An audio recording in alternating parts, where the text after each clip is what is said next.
Assalamualaikum warahmatullahi wabarakatuh.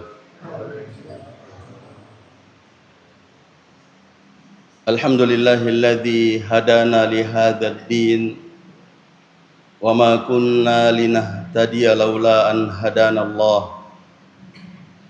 Asyhadu an la ilaha illallah wa asyhadu anna Muhammadan abduhu wa rasuluhu la nabiyya ba'dah. Amma ba'du fa ya ibadallah wa ya amatallah, usikum wa iyaya awalan bitaqwallah faqad fazal muttaqun wa ahthukum ala ta'atihi wa ta'ati rasulihi la'allakum turhamun. Ma'asyiral muslimin wal muslimat, jamaah maghrib yang semoga kita semua dirahmati oleh Allah Subhanahu wa taala. Alhamdulillah, kembali kita memuji dan bersyukur kehadirat Allah Subhanahu wa taala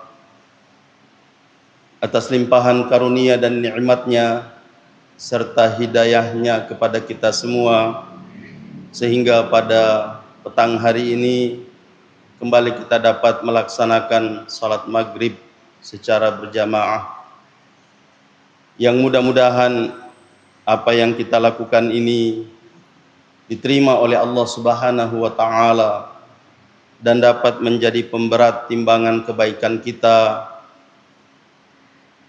dan semoga segala ibadah dan ketaatan kita dapat membahagiakan kita baik di dunia, terlebih-lebih lagi di hari akhirat kelak. Salawat dan salam tak lupa senantiasa kita ucapkan kepada Rasulullah sallallahu alaihi wasallam sebagai bukti iman, kecintaan dan terima kasih kita kepada Rasulullah sallallahu alaihi wasallam, nabi yang diutus oleh Allah Subhanahu wa taala membawa risalah Allah Subhanahu wa taala demi kebahagiaan umatnya, termasuk kita semua, baik kebahagiaan yang singkat dan sementara di dunia ini, terlebih-lebih lagi kebahagiaan yang abadi dan hakiki di hari akhirat kelak. Semoga apa yang dibawa oleh Rasulullah sallallahu alaihi wasallam dapat kita terima, kita amalkan dan kita perjuangkan hingga kita menghadap pengadilan Allah Subhanahu wa taala, dan semoga dengan itu semua kita dapat meraih syafaat dari Rasulullah sallallahu alaihi wasallam di hari yang semua orang butuh akan syafaat itu. Ma'asyiral muslimin wal muslimat, rahimani wa rahimakumullahu jami'an. Pada muqaddimah tadi kami menyebutkan ungkapan yang mirip dengan firman Allah Subhanahu wa taala. Alhamdulillahilladzi hadana li hadzal din. Kalau dalam ayat tidak pakai ad-din. Alhamdulillahilladzi hadana li hadza wa ma kunna linahtadiya laula an hadanallah. Ayat ini adalah firman Allah Subhanahu wa taala yang mengabadikan bahwa nanti di akhirat, di surga, orang-orang yang beriman yang mendapat hidayah dari Allah Subhanahu wa taala, yang dengannya dia mendapatkan balasan surga dari Allah Subhanahu wa taala, itu mengatakan segala puji bagi Allah yang telah memberikan petunjuk kepada kita. Alhamdulillahilladzi hadana li hadza wa ma kunna linahtadiya laula an hadanallah. Dan kita tidak mungkin mendapat petunjuk, mendapat hidayah kecuali dengan izin Allah Subhanahu wa taala. Nah, di dalam muqaddimah tadi saya menyebutkan alhamdulillahilladzi hadana li hadzal din. Segala puji bagi Allah yang telah memberikan petunjuk kepada kita dengan agama ini. Alhamdulillah, kita diberi petunjuk oleh Allah Subhanahu wa taala untuk menganut agama yang benar ini. Sebab tidak semua orang yang mendapatkan penjelasan dari Allah Subhanahu wa taala dan Rasulullah sallallahu alaihi wasallam menerima penjelasan itu dengan baik. Nabi sallallahu alaihi wasallam mendakwahkan, bahkan penyampaiannya sampai pada kita sekarang dan sampai pada masa yang akan datang pada umat sesudah kita. Mengatakan bahwa agama yang dibawa oleh Rasulullah sallallahu alaihi wasallam itu adalah agama yang benar. Dan barang siapa yang mencari agama, barang siapa yang mengikuti agama selain agama Islam, maka tidak akan diterima.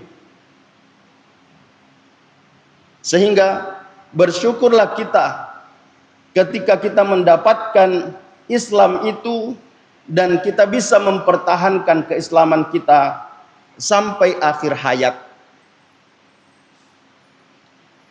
Sampai kita mendapatkan balasan keislaman kita, yakni balasan yang tertinggi adalah kenikmatan surga yang dijanjikan oleh Allah Subhanahu wa taala.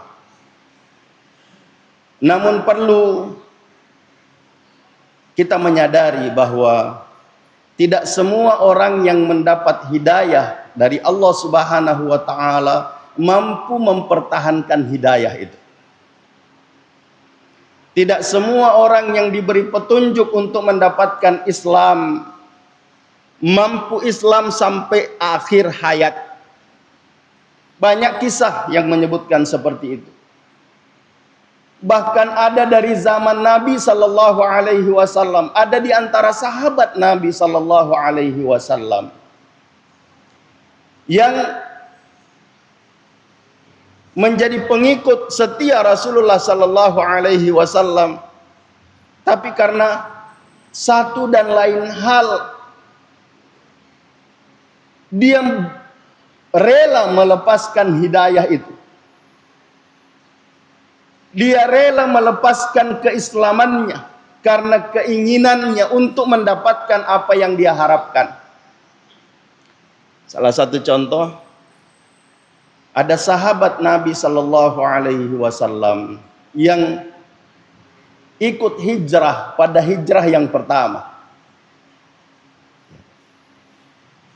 ke Habasyah. Dan setelah tinggal di sana dan mendapatkan apa yang dia inginkan, lalu kemudian dia tidak mau lagi kembali ke Mekah bersama orang-orang yang pernah hijrah bersamanya di awal hijrah itu.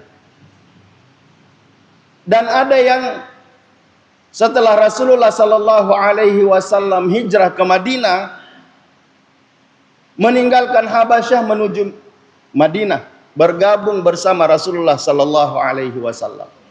Tapi sahabat ini karena sudah mendapatkan apa yang dia inginkan di Habasyah, maka dia menetap di sana. Meskipun harus meninggalkan atau menanggalkan akidahnya. Na'udzubillah, tsumma na'udzubillah min dzalik. Hanya karena dia suka minum khamar sehingga dia menetap di sana. Contoh kasus yang lain, ada yang karena wanita. Dia adalah hafiz Quran. Dia adalah muadzin. Tapi ketika dia naik ke menara untuk azan, dia melihat di sebelah ada wanita cantik. Lalu dia di suatu ketika datang ke tempat itu dan ingin membersamai wanita itu, menikahi. Tapi kata wanita ini, saya ini adalah orang yang tidak seagama dengan kamu. Anda muslim, saya non-muslim.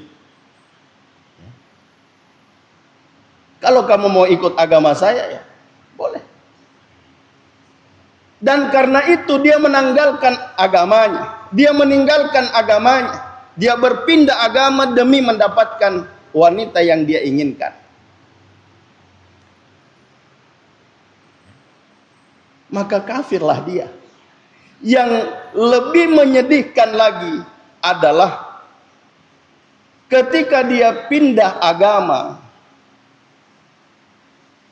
lalu kemudian berangkat meninggalkan tempat yang biasa dia tempati menuju tempat wanita itu, dia terjatuh.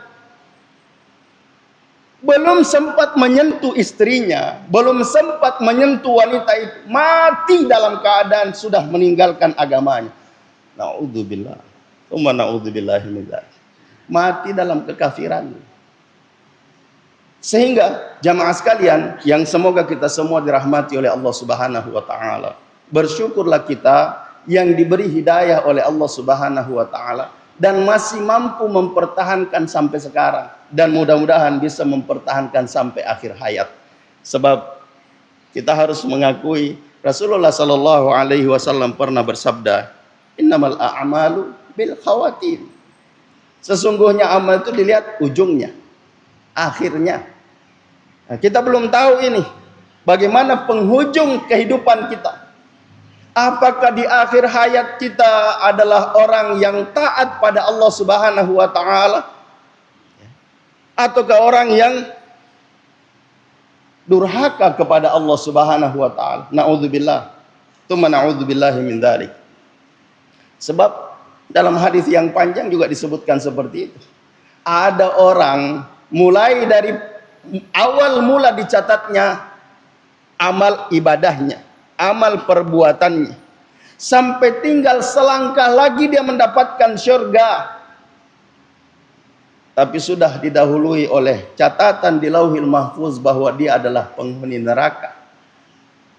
Di akhir hayatnya dia melakukan perbuatan ahli neraka, mati dalam keadaan melakukan perbuatan ahli neraka, maka dia masuk neraka. Na'udzubillah. Sebaliknya, ada orang, kata Nabi sallallahu alaihi wasallam, selama hidupnya de gaga decenna, de gaga kesinna, sininna anu majae puramana nafugau. Tidak ada baiknya, tidak ada baiknya.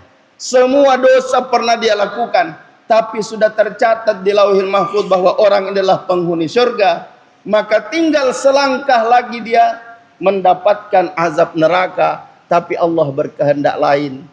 Di akhir hayatnya dia melakukan perbuatan ahli surga, mati dalam keadaan melakukan ketaatan pada Allah Subhanahu wa taala, maka dia mendapatkan surga. Sehingga penting untuk kita menjaga ini hidayah Allah Subhanahu wa taala. Kemudian jamaah sekalian yang semoga kita semua dirahmati oleh Allah Subhanahu wa taala. Ada satu hadis, ya. Meskipun hadis ini diperselisihkan oleh ulama. Sebahagian mengatakan hadis ini sanadnya sahih, sebahagian mengatakan sanadnya hasan, sebahagian mengatakan yang benar adalah hadis ini mauquf. Maksudnya tidak sampai kepada Nabi sallallahu alaihi wasallam. Ini adalah perkataan sahabat Abdullah bin Ibnu Mas'ud radhiyallahu anhu. Meskipun kalau kita mencari dan menelusuri semua sanad yang bertalian dengan hadis ini, maka kalau kita mengumpulkan dari beberapa jalur, ya meskipun jalurnya ada yang mengatakan lemah, ada yang mengatakan hasan, ada yang mengatakan sahih, kalau dikumpulkan semuanya minimal dia adalah hadis yang hasan. Dari jalur yang berbeda-beda tentunya, ya. Saling menguatkan satu dengan yang lain, sehingga saya lebih menerima ini, bahwa hadis ini adalah hadis hasan. Hasan li ghairi, ya, hasan li ghairi. Dia hasan karena selainnya. Hasan li ghairi itu asalnya dhaif. Ya. Hadis ini dhaif. Meskipun sebahagian orang mengatakan, kok malemah ini? Tetap malemah. Ya. Nah. Dan terkadang memakai, ya, apa namanya, qiyas ma'al farid. Dia membuat permisalan ukuran yang berbeda. Tidak bisa, tidak bisa. Contoh, kita pernah mendengar bahwa kau hadis melemah diperkuat dengan hadis lemah, maka tetap lemah. Tidak bisa jadi kuat. Tapi kalau yang menguatkan adalah hadis sahih, bisa kuat. Tuh, apa bedanya?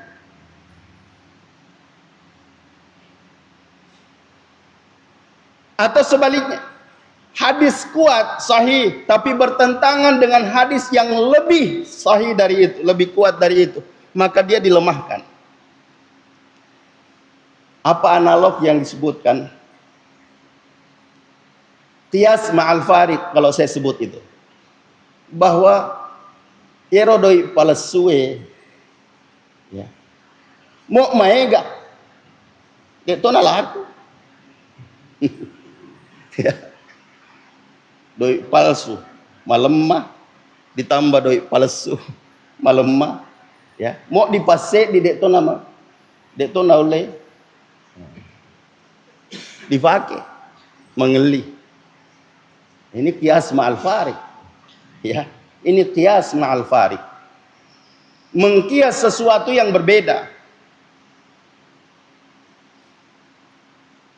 Sehingga saya kembali tadi bahwa saya lebih menguatkan pendapat bahwa hadis ini adalah hadis hasan. Dikuatkan oleh beberapa hadis yang sebahagian ulama mengatakan dia lemah, tapi sebagian yang lain mengatakan dia hasan, sebagian yang lain mengatakan sahih bahkan. Nah, apa bunyi dari hadis itu?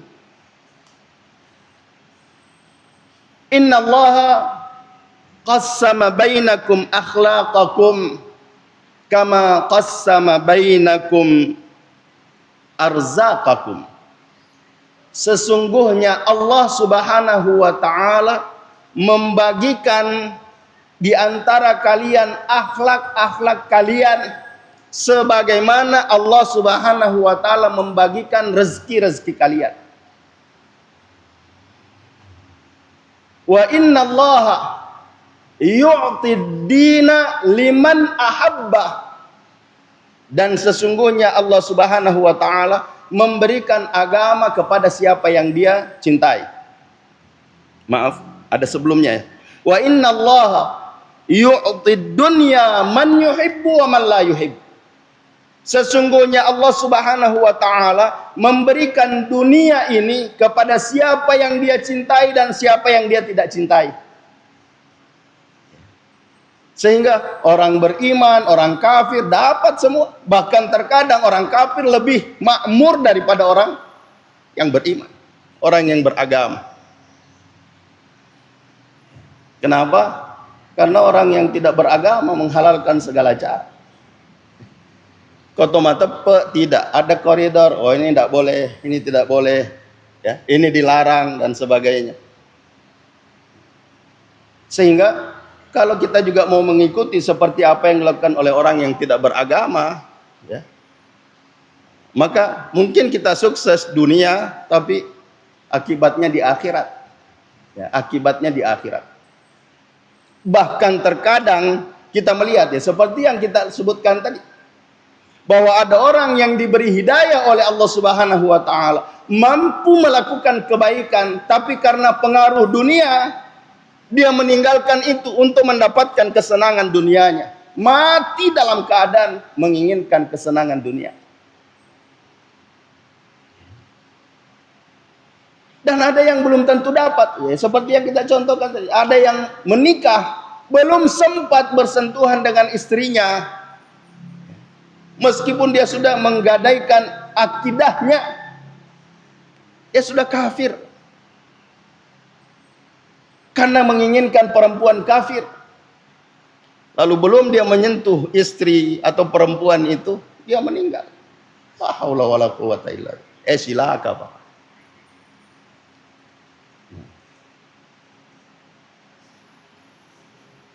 Wala yu'tid din illa liman ahab. Dan sesungguhnya Allah Subhanahu wa taala tidak memberikan agama kepada orang yang dia tidak cintai. Artinya Allah hanya memberikan agama kepada orang yang dia cintai. Dan di ujung hadis ini dikatakan, "Faman a'tahu Allahu ad-dina faqad ahabbah." Maka siapa yang diberi oleh Allah Subhanahu wa taala agama, berarti Allah cinta padanya. Cuma ini penting untuk kita sampaikan bahwa ada orang mendapatkan cinta tapi tidak bisa membalas. Ya.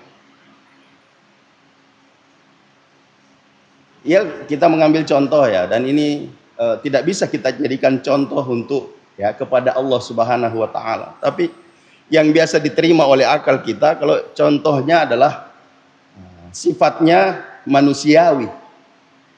Sifatnya manusiawi. Contoh yang saya maksudkan adalah terkadang ada orang yang mengatakan aku cinta padamu dan menerima cinta itu. Tapi apakah dia mampu mempertahankan cinta itu atau tidak? Yang banyak atau yang biasa kita lihat, ada orang mampu mempertahankan cinta sampai akhir hayat. Tapi ada orang tidak bisa, bahkan mengatakan makan tuh cinta. Alhamdulillah. Saya rela menerima kamu karena cinta. Si sana narapi kikala-kalan. Dia mengatakan makan tuh cinta. Itu ya contoh. Sehingga ketika kita mendapatkan petunjuk dari Allah Subhanahu wa taala yang menjadi bukti cinta Allah Subhanahu wa taala kepada kita, jangan mengatakan aku pun cinta padamu lalu tidak membuktikannya. Kan Allah Subhanahu wa taala berfirman, "Qul in kuntum tuhibbunallaha fattabi'uni yuhibbukumullah wa yaghfir lakum dzunubakum." Kalau kamu mengaku cinta kepada Allah Subhanahu wa taala, ya. Artinya kalau Allah Subhanahu wa taala memberikan hidayah kepadamu, lalu kamu ingin membuktikan cintamu bahwa aku pun cinta padamu ya Rabb, maka buktikan dengan mengikuti Rasulullah sallallahu alaihi wasallam. Nah, kalau seperti itu, ada jaminan yang disampaikan oleh Allah Subhanahu wa taala, yuhibbukumullah, Allah pun cinta padamu. Allah akan terus membuat cintamu itu bersemi kepada Allah Subhanahu wa taala. Tidak vakum, tidak vakum. Atau tidak layu, tidak layu. Apalagi mati. Ya. Dan ada orang yang begini. Awalnya bibitnya Masya Allah tumbuh, ya, membesar, tapi akhirnya menguning, layu, mati. Na'udzubillah, tsumma na'udzubillahi min dzalik. Nah, kita mau semakin ke sana iman kita semakin kokoh, semakin ke sana semakin dekat ke kuburan, semakin kuat iman kita kepada Allah Subhanahu wa taala.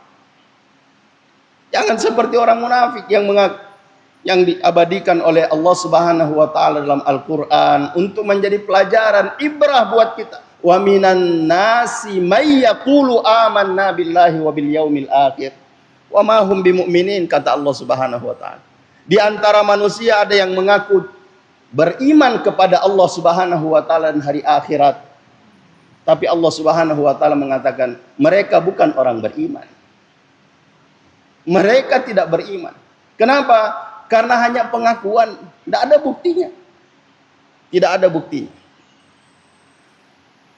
Saya ingin melarikan contoh yang sering saya sampaikan, bahwa ada orang diberi kesempatan oleh Allah Subhanahu wa taala untuk bisa mendirikan sholat. Ya. Sebagaimana kita ketahui bahwa kedudukan sholat, keutamaan sholat luar biasa. Dan ada orang diberi kesempatan untuk bisa melakukan itu. Karena dia tahu kedudukannya, dia tahu keutamaannya. Tapi apakah semua orang yang tahu kedudukan sholat, tahu keutamaan sholat, melakukan sholat dan bisa mempertahankan sholat sampai akhir hayat? Ternyata tidak. Ya, ternyata tidak. Mungkin kita pernah mendengar ada kisah seorang yang ahli ibadah. Ya, ahli ibadah. Yang kemudian karena ibadahnya memang mungkin tidak sepenuh hati. Tidak sepenuh hati. Artinya sekedar melakukan. Sehingga suatu ketika dia futur. Apa itu futur? Melemah, menurun semangat ibadahnya. Dan melihat saudaranya dalam keadaan tidak pernah beribadah kepada Allah Subhanahu wa taala, enak hidupnya. Mau kasih tahu ngan apa? Coba-coba toy. Ya. Akhirnya dia berniat untuk meninggalkan kebiasaan baiknya. Lalu Allah Subhanahu wa taala mentakdirkan dia mati dalam keadaan berniat melakukan perbuatan buruk. Mati dalam keadaan niat buruknya. Ini bagaimana ujungnya, endingnya, ya terserah kepada Allah Subhanahu wa taala. Karena kalau baru niat, ya belum melakukan, ya, saya masih cenderung kepada apa yang disebut oleh Nabi Sallallahu Alaihi Wasallam. Kalau orang berniat belum melakukan, belum dicatat satu dosa. Tapi sudah ada keinginan untuk melakukan itu. Lain halnya kalau dia sudah berjalan, ingin membuktikan apa yang ada dalam hatinya.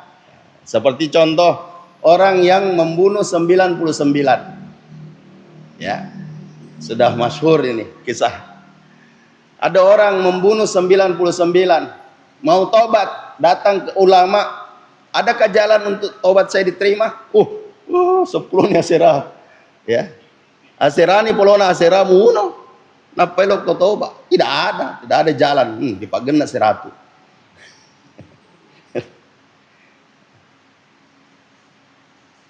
Lalu dia datang kepada orang yang bijak. Dia mengatakan bahwa masih adakah kemungkinan taubat saya diterima oleh Allah Subhanahu wa taala? Kenapa? Sudah 99 yang saya bunuh dan saya datang ke si fulan, dia mengatakan tidak diterima ya Pak, genek sisa yang 100. Ya mungkin orang, Pak genek 100 saya dia kok. Oh, ada. Ada jalan untuk kau diterima tobatmu. Caranya bagaimana? Ya, akui dosamu lalu pindah tempat. Tinggalkan tempat ini. Dan memang dia punya kesungguhan ingin bertaubat. Lalu dia berjalan menuju tempat yang ditunjukkan oleh orang yang bijak tadi. Tengah jalan ditakdirkan oleh Allah Subhanahu wa taala wafat, meninggal di perjalanan. Sehingga dalam riwayat ini dikatakan malaikat surga dan malaikat neraka bertengkar. Luar biasa ini orang. Jadi, malaikat surga bilang, ini punya aku ini. Dia sudah berjalan menuju kepada kebaikan. Malaikat neraka mengatakan, dia baru jalan ke sana, yang buruk-buruk dari dulu, seratus nih tahu naunu. Ya, sudah jelas perbuatannya. Ini baru berjalan menuju kebaikan, belum melakukan kebaikan. Lalu di riwayat ini dikatakan ini diukur. Jarak tempuh yang sudah dia lalui dengan jarak yang mau didatangi. Ternyata lebih jauh dia jarak perjalanannya, ya, daripada yang mau ditempuh. Artinya lebih banyak jalan baiknya. Ya. Maka dia dimasukkan ke surga. Masuk surga. Luar biasa. Nah, sehingga saya kembali tadi bahwa Allah Subhanahu wa taala memberikan kepada orang yang dia cintai, ya, agama. Sehingga siapa yang diberikan oleh Allah Subhanahu wa taala agama, maka itu tanda bahwa Allah cinta padanya. Maka pertahankan cinta Allah Subhanahu wa taala itu. Dengan cara bagaimana? Ya, lakukan apa yang diinginkan oleh Allah Subhanahu wa taala untuk bisa mempertahankan cintanya kepadamu. Saya kembali tadi, salat. Ini bukti cinta kepada, ya, kepada hamba ketika Allah Subhanahu wa taala memberikan kemampuan untuk bisa melakukan salat. Maka bersyukur kita ketika mendengar azan, lalu dengan mudah kita meninggalkan semua pekerjaan untuk datang menghadap Allah Subhanahu wa taala. Berbeda dengan sebahagian orang yang diberi hidayah oleh Allah Subhanahu wa taala, tahu makna azan, tahu keutamaan salat, tahu kedudukan salat, tapi tidak tertarik hatinya untuk melakukan salat.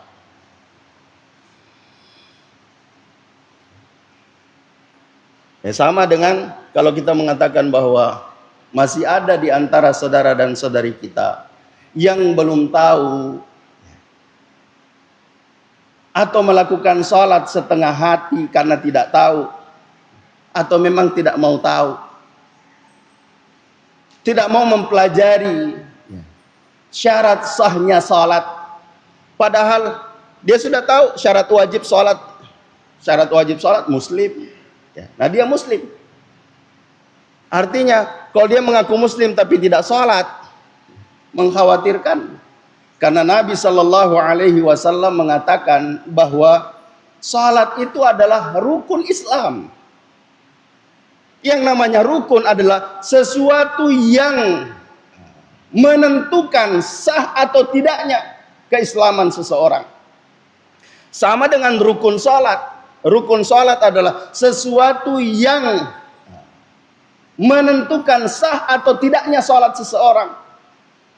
Kalau ada rukunnya, maka ada sholatnya. Kalau rukunnya ditinggal, berarti sholatnya tidak sah. Rukun Islam itu ada 5. Rukun Islam itu ada 5. Salah satunya adalah sholat. Yang kata Nabi Sallallahu Alaihi Wasallam, ala ukhbiruk, maukah aku sampaikan kepadamu ra'sul amri wa amudihi wa dhirwati sanamih. Maukah aku sampaikan kepadamu, dan Nabi Sallallahu Alaihi Wasallam menyampaikan ini kepada sahabatnya Mu'adz bin Jabal radhiyallahu anhu, tentang puncak segala urusan, penopangnya, penguatnya, dan penjaganya. Kata Mu'adz bin Jabal, bala ya Rasulullah. Tentu wahai Rasulullah, saya ingin mendapatkan kabar darimu tentang puncak segala urusan. Lalu Nabi Shallallahu Alaihi Wasallam mengatakan, Ra'sul amril Islam. Puncak urusan adalah Islam. Wa amuduhus salah. Dan tiangnya, penopangnya, penguatnya adalah salat. Salat. Wa dirwatu sanamihi al-jihad. Dan penjaganya adalah jihad. Jihad. Sehingga Kalau ada orang mengaku Islam tapi tidak sholat, disebutkan dalam hadis yang lain, meskipun saya lebih cenderung ya mengatakan bahwa hadis ini lemah, ya, tapi ada penguat, ada penguat. Yang masyhur, yang sering kita dengarkan atau yang biasa kita dengarkan bahwa as-salatu imaduddin.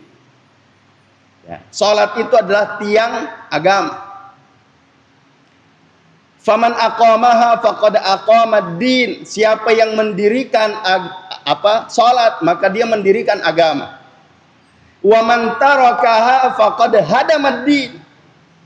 Dan siapa yang meninggalkan sholat berarti dia telah meruntuhkan agama. Kedudukan agama luar biasa. Dan banyak orang tahu itu. Tetapi bagaimana pelaksanaannya? Bagaimana pelaksanaannya? Kita kalau tanya, apa hukumnya sholat? Wajib. Ya, wajib. Loh, kok nggak sholat? Ya, belum dapat hidayah. Astagfirullahaladzim. Ya, kan banyak yang begini nih. Ya, banyak yang beralasan, kona puelo pong Allah Ta'ala mesempaja nggak itu? Berarti pong Allah Ta'ala pakuaka. Astaga. Astagfirullahaladzim. Sama kalau ada orang, kenapa mencuri? Ya, Allah menghendaki. Karena saya tidak mencuri kalau tidak diizinkan oleh Allah Subhanahu wa taala. Wa ma tasyauna illa ayyasha Allah. Ini pencuri hebat. Tahu dalil. Padahal tidak. Kita tidak boleh menisbahkan keburukan kepada Allah Subhanahu wa taala. Banyak dalilnya, banyak ayatnya yang menjelaskan itu. Salah satu contohnya adalah apa yang dilakukan oleh Khidir terhadap Nabi Musa alaihi salam. Dalam surah Al-Kahfi, ketika Khidir melubangi perahu, Nabi Musa mengatakan, "Mai Musa boy, elok pateleng." Kata Khidir, bukankah saya tadi bilang kau tidak bisa ikut dengan saya? Kenapa? Kau tidak bisa sabar. Dan syaratnya mau ikut jangan bertanya, jangan bertanya. Sebelum saya jelaskan, sisan lao nasabboki lopie. Makre Nabi Musa elok ko patelengi, mai Musa boy. Satu. Ya, satu. Jangan bertanya, kau tidak bisa ikut. Oh tidak. Kasih saya kesempatan kedua. Berjalan dia. Lalu keduanya mendapati anak yang masih kecil. Khidir membunuh. Una. Gak dosa naro. Dua. Ya. Dia bilang, kasih saya kesempatan ketiga. Kalau saya bertanya lagi berarti sudah selesai. Maka dia berjalan. Lalu tiba di satu tempat, dia minta supaya ada orang yang bisa menerimanya sebagai tamu. Dalam Al-Quran surah Al-Kahfi dikatakan, walam yudayyifuhuma. Ya, mereka tidak ada yang mau menjadikan dia sebagai tamu. Lalu Khidir mendapatkan tembok yang miring. Ya, fa'aqama. Dia mendirikan tembok itu. Nabi Musa mengatakan, kesempatan ini kita minta upah. Apa kata Khidir? Hada firaqu baini wa bainak. Sa'unabbi'uka bita'wili ma lam tastati' alaihi sabra. Ini adalah pemisah buat kita. Sampai di sini saja kita sama-sama ini. Dan saya akan menjelaskan kepadamu apa yang kamu tidak sabar. Lalu dijelaskan, ammas safinatu fakanat limasakina ya'maluna fil bahri fa'aradtu an a'ibaha. Wa kana wara'ahu malikun ya'khudhu kulla safinatin ghasba. Ya rolopie lopin atau apa die. Itu perahu orang-orang miskin itu, nelayan miskin. Nah, ada raja kalau dapat perahu baik, ya, nak kasih tenggelam seperti Menteri Anu dulu. Tapi itu pencuri ikan ya. Nah, kapal perahu yang mencuri ikan di perairan Indonesia ditenggelamkan. Ini tidak, ya. Itu perahu nelayan miskin. Nah, ada raja tidak mau disaingi, ya. Dia mau memonopoli bagaimana supaya hasil laut semuanya masuk ke negara, ya. Katanya, tapi masuk ke kas pribadi. Lalu diambil yang perahu-perahu baik. Makanya saya, ya, aradtu an aibaha, saya mau merusaknya, memberikan aib, cacat pada perahu itu supaya tidak diambil oleh raja. Adapun anak, Allah Subhanahu wa taala mengilhamkan kepada saya bahwa anak ini, ya, kalau besar durhaka kepada orang tuanya. Maka saya mau bagaimana supaya Allah Subhanahu wa taala menggantikan, ya, orang tuanya dengan anak yang soleh. Dibunuh. Itu semua keburukan ini ditujukan kepada dirinya. Tidak dikatakan Allah Subhanahu wa taala menyuruh saya melubangi. Allah Subhanahu wa taala menyuruh saya membunuh. Tidak. Itu saya lakukan. Tapi ketika berbuat baik, mendirikan, ya, tembok yang miring, itu dinisbahkan kepada Allah Subhanahu wa taala. Allah Subhanahu wa taala menyuruh saya untuk meluruskan itu. Karena di bawah tembok ini ada rezeki, ada harta milik anak yatim yang ditunggu dewasanya. Ditanam harta warisannya itu. Ditunggu sampai dia dewasa.